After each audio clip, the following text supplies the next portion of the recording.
অহংকার করি, গর্ব করি। কাজে আপনাদের কাছে বিনয়ের সহিত অনুরোধ থাকবে আমরা যেন বড় থাকি এবং মাদার বাবু যেন এই সোহাগী ইউনিয়নকে অহংকার করতে পারে, গর্ব করতে পারে। কারণ এইটা আমাদের মনে করে এখানে জিয়া রহমান সাহেব এক রাষ্ট্র দেবর করেছে। আমি মনে করি এইটা আমাদের জন্য তীর্থস্থান হয়ে দাঁড়িয়েছে। কাজে আমি অনুরোধ করবো, এখানে অল্প কয়েকটা দাবি করেছে আমাদের বাবুর কাছে, এইটা কিন্তু বিএনপির জন্য দাবি নয়।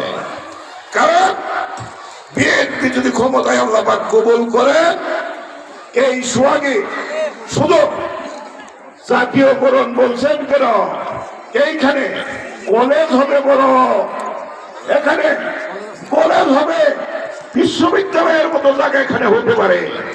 আর এই যে একটা দাবি করছেন কয়েকটা রেল স্টেশনের, বাংলা রেল স্টেশনের, আরে ভাই বিএনপি জনগণের দল, জনগণ কিভাবে যেতে পারবে? এইটা তো সর্বাগ্রে হবে একটা টেলিফোন।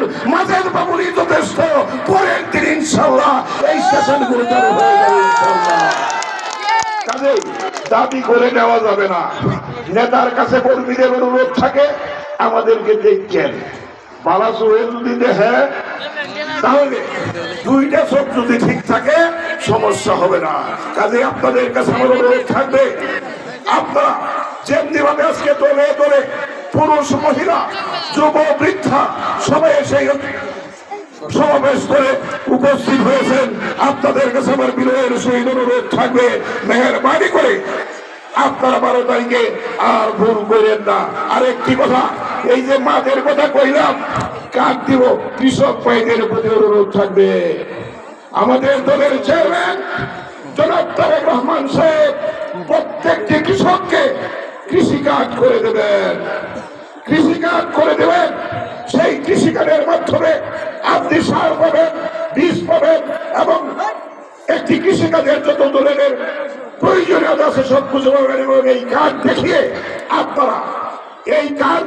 আপনারা ব্যাংক থেকে ঋণ গ্রহণ করতে পারবেন। এর চেয়ে সহজ কিছু আছে ভাইরা? কাগজ লাগতো না, পত্র লাগতো না। এই কৃষি কার্ডের মধ্যে আপনার জমির পরিমাণ থাকবে, কতটুকু জমিতে কি ফসল করেন সেইগুলো উল্লেখ থাকবে, আপনারা সেইভাবে সেই ঋণগুলো পাবেন। কাজে এই ভাইয়ের আমার, বন্ধুরা আমার, সন্ধ্যা সমাগত মাঝের ভাই বক্তব্য রাখবেন।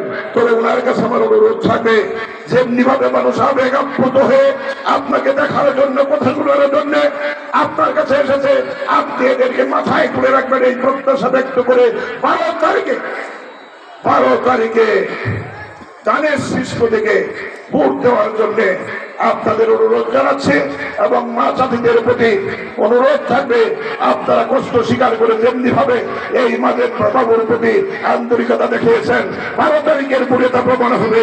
এই প্রত্যাশা ব্যক্ত করে আবারও তারেক রহমানের পক্ষ থেকে আপনাদের কাছে বিনয়ের সহিত অনুরোধ জানাচ্ছি, 12 তারিখ শুভ দিন, দানের শীষে এই কথা বলে উপস্থিত সকলকে আমার পক্ষ থেকে আন্তরিক ধন্যবাদ মোবারক করতে নিয়ে আমি আমার কথা এখানেই শেষ করছি। বাংলাদেশ জিন্দাবাদ, বাংলাদেশ জাতীয়তাবাদী দল জিন্দাবাদ, জিন্দাবাদ, দানের শীষ জিন্দাবাদ, জিন্দাবাদ, জিন্দাবাদ।